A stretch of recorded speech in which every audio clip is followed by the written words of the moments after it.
This episode is brought to you by the new Gold Silver Vault app. Get it for free at hiddensecretsofmoney.com. The entire world is facing a debt-driven disaster, the scale of which has never been seen before in human history. The situation is now so severe that we're left with only two options: default on our debt or inflate it away. You can already hear people blaming the free markets and even money itself for our problems, and to me this is just tragic, because we don't have free markets anymore, and we certainly don't use real money. This is the real reason for our problems. Our money itself has been corrupted. It's not just an issue of economics. This affects your freedom. When this crisis hits, people will be screaming for the government to do something when it was the government that caused the problems in the first place. Many societies have faced this dilemma in the past, and we can learn what the outcomes might be simply by studying what they did and comparing it to what we're doing today. So while I was in Germany, I decided to stop by one of my favorite museums and take you on a kind of crash course of the history of real money, how it evolved, and the twin dangers that arise when money is corrupted. I'm here at the Bundesbank Money Museum in Germany, and this is one of the best museums I have ever seen.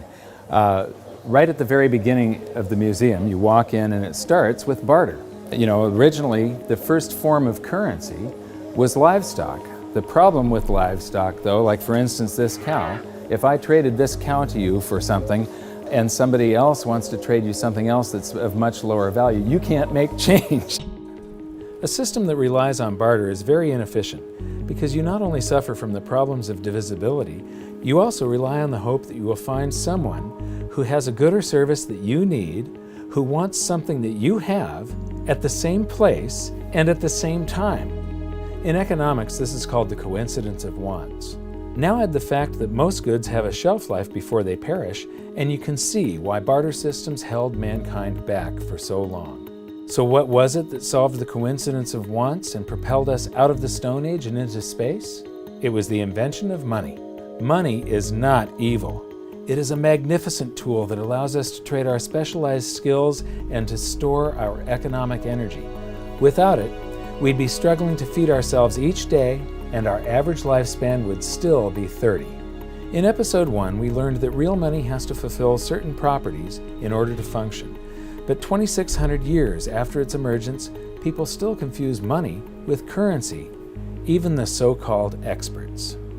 So they've got here some of the things about what money is. The first example here is money is whatever goes. So in earlier cultures, commodities such as cattle, stones, or metals were used as money. Buyers took the value of the goods on trust when making their purchase. Today, too, money is a question of confidence. So the currency, today isn't money, today we're using currency, but the only reason it has any purchasing power whatsoever is because yesterday your experience was that it purchased something. So you have faith that it's going to purchase something tomorrow. Otherwise, it has no value. Whatever form it takes, reliable money has two characteristics. It is genuine and it is stable. People can rely on its value. Well, you know, what fiat currency around the planet has maintained its value? They all fall in value. So right away you can see the difference. They're talking about currency here. And when they say it's genuine, I mean, what is genuine? A counterfeiter, somebody that's running their own printing press in their basement, is making genuine notes as far as he's concerned. I mean, they're genuine counterfeits. These things that just come off of a printing press, well, yeah, it's a genuine lie from a central bank or a government that you've got something that's going to store value for you, because it doesn't over long periods of time. It loses value. Gold, banknotes, and electronic money, meaning electronic currency, may be stored, divided up, or transported.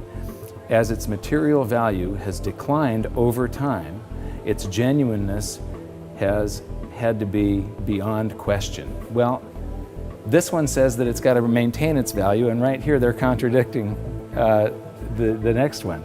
The one thing here, gold, is the only thing that they're talking about that has not lost its value. In the past, rare goods were used as money. Today, central banks must ensure that the supply of money is restricted. Well, what are they doing all over the planet today? They're lifting all the restrictions on how much currency they're creating. They're flooding the planet with currency. The next display shows the usual museum pieces that are described as commodity money: cowrie shells, representative axes, cocoa beans, and the like. While these work better than barter, none of them were actually money because they all had a weakness: one or more properties of money that they couldn't fulfill. Therefore, they are commodity currencies, not money. Some of these were widely used right up until the beginning of the 20th century, and there's some stuff here that I haven't seen before. Here's something very interesting. This brick of tea, its value is in the intrinsic, it's in the commodity that you're using, it's the tea. But this one has a certain fungibility to it. Each unit would have the same value, and you can make change. You can snap these things apart into units of 6. It's portable. It's not that heavy. This fulfills quite a few of the functions of money. I would not imagine that it's that durable. It probably doesn't wear that well. And now we come to the emergence of real money. Here we have little pieces of metal, just little pieces that have been broken off of bars or something that was cast, other little blobs of metal that were traded as a currency. You know, they had purchasing power, they had an intrinsic value, but they still weren't fungible, which means interchangeable. Every one of them had a different value. You can see that some of them have a higher silver content, some of them have a higher gold content. These are called electrum. It's a mixture of gold and silver, naturally occurring. What you notice is that this is from the 7th century BC, and then between the 7th and the 6th century, we're talking about somewhere between 680 and 630 BC, the emergence of true money. Here we've got 4 coins. The large one is a 1/3 stater coin, and the other 3 are 1/6 stater coins. Each unit is interchangeable. It's now a unit of account. You can take so many of these in trade for so many of loaves of bread, and you don't have to break out your little scale and weigh them any longer. With the little chunks of metal, you had to weigh every transaction that was going on. You had to weigh whatever your payment was and then take a guess as to what the purity was. Here you have some standards that were set by mints and guaranteed by those mints.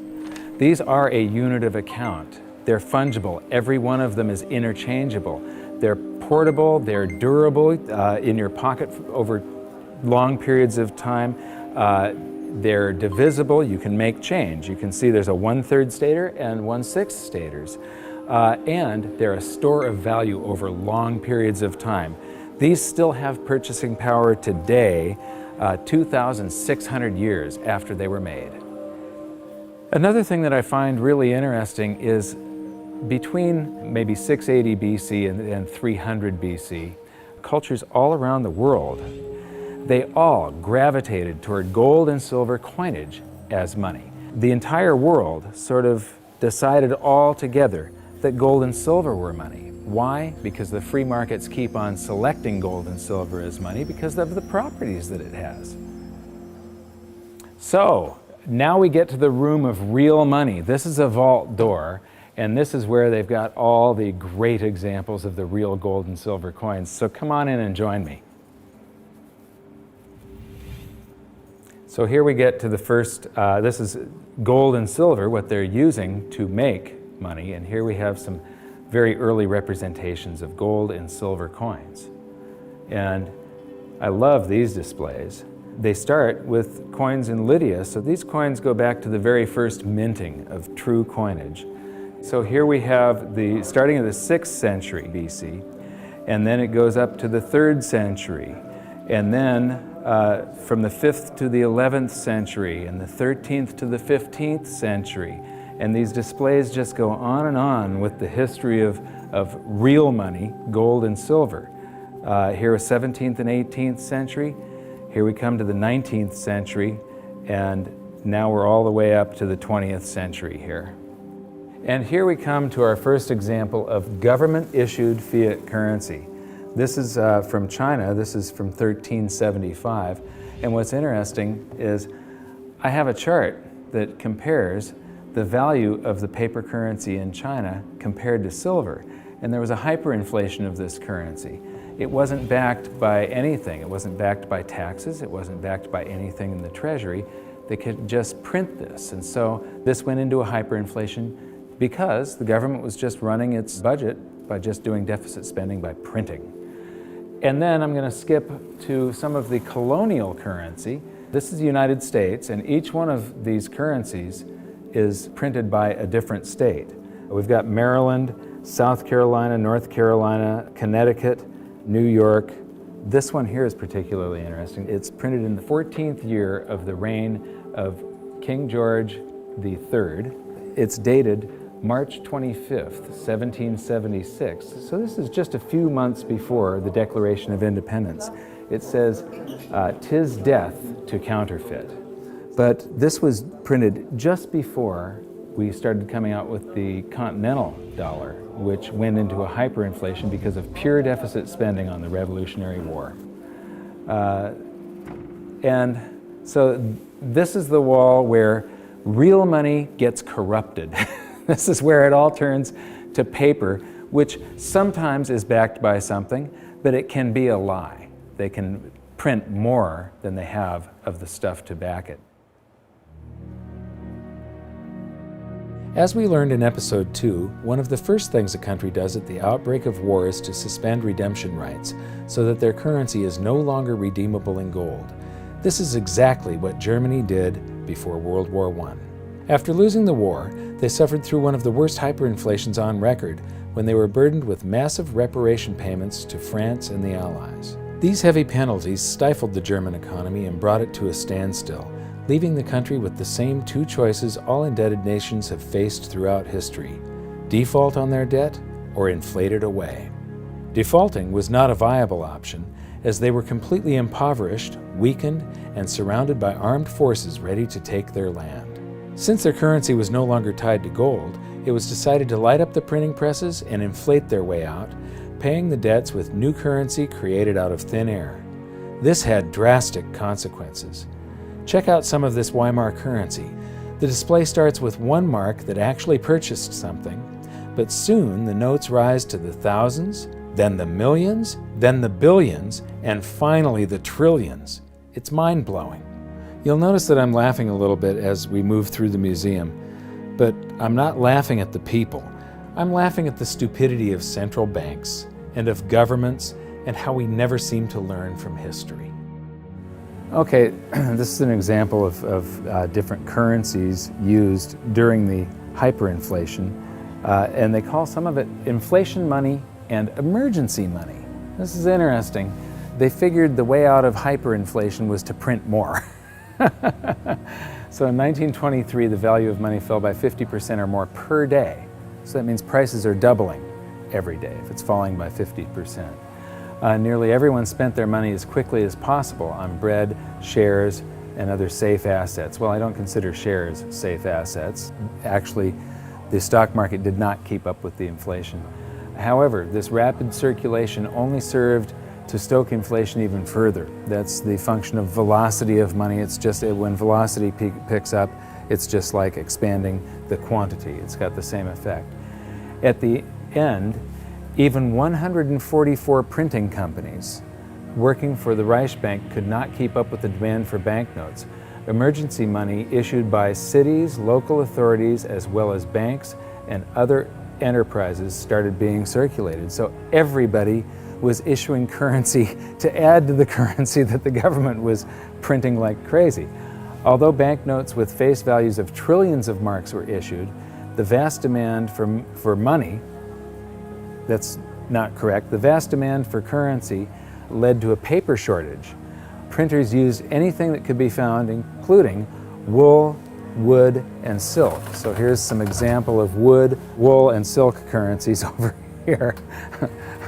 So this is a great example of how even here, in a museum of what they call money, this is the Bundesbank, one of the world's great central banks, if you can call any central bank great. They don't understand the difference between money and currency. They're calling all of this money, and it has nothing to do with money. This is just a promise. It was a promise to pay money at one point, and then it was a broken promise. People will have faith in these government-created currencies, and it allows governments to basically rob their own people. The government erased the debts that they had left over from World War I by just hyperinflating the currency, and basically that transfers all the wealth of the middle class to the government. The government inflated away the debts, but they also inflated away the prosperity of their entire population. When we were in Germany, we got a chance to shoot in front of the Bundestag, which used to be called the Reichstag, and it's very, very significant in that out of monetary crisis, you very often see the political landscape change dramatically. It's the middle class of a country that defines the country with their vote. They're the largest sector of any country, about 70%. And a currency crisis like a hyperinflation wipes out and impoverishes the middle class. And they become filled with fear. And it's very easy for somebody to come in and prey on that fear. And dictators arise out of hyperinflation. And this is one of my greatest fears as far as the United States goes. I think that we all have to be very, very careful and very watchful for what happens in the future. A few years ago, I was interviewing Congressman Ron Paul, and he said, I think that there's going to be a financial collapse before they come around to thinking seriously about monetary policy. But the real thing we have to worry about is not the loss of our wealth. It's the rise of a dictator. It's the loss of our freedom. And what's interesting is the rise of Hitler. There were 2 times where he played on the public sphere. He could never have come to power had there not been a hyperinflation back in 1923. Just 1 week before the end of that hyperinflation, that's when Hitler made his first big public appearance. Playing to the public fear, Hitler and his stormtroopers took over a beer hall called the Bürgerbraukeller that seats around 3,000 people. And he took the stage by gunpoint, and to this literally captive audience, he gave the speech that would change the world. Because of the hyperinflation, the audience had been recently impoverished. Their wealth had been stolen by the government running the printing presses. And so they're all scared. He offers them a scapegoat and tells them he's got the way out. He became very popular after that, and the very next day, the people that were listening to him followed him in an attempt to overthrow the government. He was arrested, tried, and convicted of high treason and served time. While he was in jail, he was provided with a private secretary, Rudolf Hess, and he actually wrote about half of Mein Kampf while he was serving time. But once the economy started to recover, Hitler lost that leverage, that power. He could no longer play on the fear of the public once the economic situation had changed. By the middle of the Roaring '20s, he had become a joke. The Nazi Party had gone to less than 2% of the vote. Then along came the Great Depression, and Hitler seized this opportunity again. He was the first politician to actually campaign by aircraft, hitting multiple cities in a single day. And the Nazi Party went from 2% of the vote to the second largest party in Germany. So playing on the public sphere, Hitler was able to take away the rights of Germans. He was able to, all these guaranteed rights in the Weimar Constitution, private property rights, the right to assemble, public assembly, the right to privacy in the mail, the telephone system. He just took away all of their rights and seized power. So these are some of the things that we have to be concerned about and be very mindful of. Economic crisis very often leads to the rise of a dictator. Yeah, the fact that this was just 70 to 80 years ago, basically there are still people alive today that experienced this, but enough of them have died off to where the warnings fall on deaf ears. Berlin is a great example of another massive danger to individual freedom that economic crisis can bring, the swing from capitalism to collectivism. After World War II, the city was basically divided in half, the West being capitalist and the East communist. Germany was reunified in 1990, but even this short period of separation showed the vastly different levels of prosperity that the two systems achieved. So this is the famous checkpoint Charlie, and what's interesting is how quickly an economy can heal. Just 20 years ago, you would have seen a tremendous difference between the East and the West. You'd have one side that has tall buildings and is much more industrialized and new, and then one side that's very old and gray. It was one of the best examples of what a state-run society does to an economy. How the more the public relies on government, the worse the general economy gets. What happens, in capitalism, you have the greatest disparity between the poorest and the richest individuals. And there's a backlash against that. And you see this happen in waves and cycles, this cycle that goes from capitalism to collectivism. Here, the example, you had this line going right through a city, and one side of the city that was very poor, and the other side prosperous by comparison. Now, when we go toward collectivism, they want to eliminate this great disparity between the poorest and the richest individuals. But what happens isn't that they raise the standard of living for the poor up here. They drag the whole economy down so that everybody ends up living down here, except for the people that are running the government. Collectivism is a danger because we've proven time and time again that it doesn't work. The evidence is in. If you look at history, it's clear that maximum prosperity can only be achieved through individual freedom, free markets, and sound money. You'd think that we'd learn from history, but I'm going to show you a few more displays from the museum that prove conclusively we haven't. And this is where we are today. This is a sheet of 50-euro notes, and these come out of the printing press, bam, bam, bam, bam, bam, just like those notes did.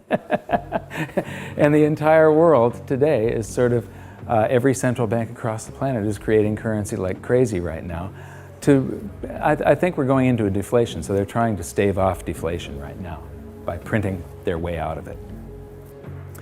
So here we've got some examples of the technology that governments around the world are putting into their counterfeit currency so that the public can't counterfeit the currency that the governments are now counterfeiting.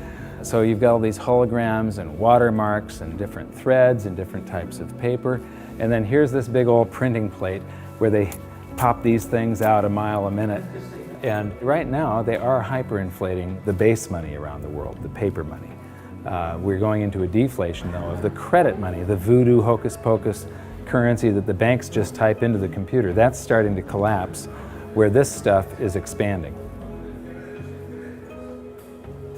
So we learned in episode 4 that modern currency creation is a complete scam, but a whole lot of people had trouble believing that it could be true. The European Central Bank has this awesome display that shows you exactly how it's done, and it's basically the same as our episode 4. So here's a quick recap thanks to the ECB. Basically, the central bank and the Treasury swap IOUs. The central bank writes a check and the Treasury issues a Treasury bond, which is an IOU, and that creates currency, and then it gets, somebody is paid, it gets deposited into a bank account, and 1,000 marks, they withhold 10%. So right here, they're already telling you that his bank account is a lie. He deposited 1,000 in it. They only withhold 100 in case he wants some of that. And then they loan out 900, which then she buys something from this guy, he deposits the 900. They borrow 90% of that and leave just 10% on deposit for him. And the result is that it expands. Every 1,000 ends up creating 10,000, or every $1 creates $10. And they've got the result here. It's all sort of a voodoo hocus pocus scheme. One of the great things that I've noticed here is that throughout the museum they keep on proving the point that even though this is the Bundesbank Museum, they prove the point that fiat currencies that come off of a printing press eventually go to zero, that they're really worthless. This says the ideal goal of all monetary systems was to ensure that money is trustworthy and kept in short supply. Metal-based currencies restrict the money supply because metal deposits are naturally limited. However, during the Industrial Revolution in the 19th century, the rapidly growing economy needed a means of payment which could adapt flexibly to this growth. Baloney. You can have a fixed currency supply, and when you have economic growth, it means that the currency gains in purchasing power. In the 20th century, uncovered currencies, meaning unbacked currencies, have been the norm. In principle, the money stock could grow unchecked. This is why central banks must ensure that the money stock is in line with economic growth. Yeah, right. So here we've got my buddy Milton. Actually, Milton was sort of a semi-free market economist. He won the Nobel Prize, so he's considered the dean of the Chicago School of Monetary Thought, which are monetarists. They believe that we should have a Federal Reserve and it should expand and contract the currency supply to achieve stable prices. One of the problems with Keynesians and monetarists and so on is that they think you should expand it and contract it, but they never contract it. They just, Keynesian, you're supposed to spend when the economy is bad. The government's supposed to spend and stimulate and then withdraw currency from circulation to keep us from going into a bubble caused by the expansion of credit and the spending that they did during the bad portion of the economy. So they take this rubber band and they stretch it, and it's supposed to come back, but they never do that. They just keep on stretching it to infinity. And here we are, right now, where we are in the world is that rubber band is about to snap with every currency on the planet. And so I'm instability, I'm in deflation, inflation. Let me see, I'm going to cause a hyperinflation. Oh, it just went off the inflation scale. I guess I did cause a hyperinflation. Oops. And now the whole thing is collapsing. This game of inflation and deflation has never worked. Right now we're on the precipice of the whole system collapsing, and just like the game, our monetary system will reset.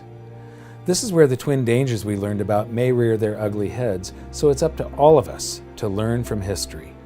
I mentioned earlier that it was the invention of money that allowed humans to prosper and rise out of the Stone Age. But money is only part of the equation. What use is money if you don't have freedom? So what's going to happen? Will we default or inflate our way out of the mess we're in? Since 2005, I've been stating publicly, and I also wrote in my book, that I believe we're headed toward a series of events involving a short-term deflation followed by a big inflation or hyperinflation. If you really want to learn how this inflation might affect you and your family, join me at hiddensecretsofmoney.com for this episode's exclusive presentation. It's a special video that shows where I believe we are on this economic roller coaster of a ride and how I think it'll play out.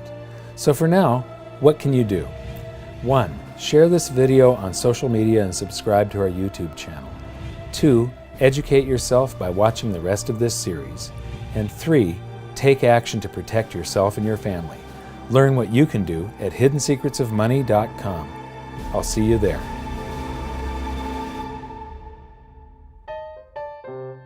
Should I buy $500,000 or $1 million?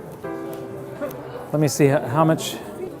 This is not going to travel well in the suitcase, but it would be good to have €1 million, wouldn't it? Tough decision. So, okay, I'm going to buy €250,000. So here's €50 for your $250,000. And 7,95. yeah. And I get change back. This is about €8 to buy €250,000. 7,95, 8, 9, 10. Okay. 40 sind 50. Okay. And what's interesting is these are going to eventually be in here. I mean, it won't be too long before these end up like this. Oh, and we get some chocolate gold coins. Dankeschön.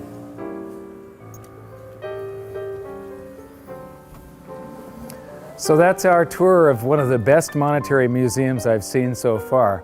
But what amazes me is that they still just don't get it. This episode was brought to you by the new Gold Silver Vault app. Get the latest silver and gold prices, news, videos, and track your holdings using the virtual vault feature all in the palm of your hand.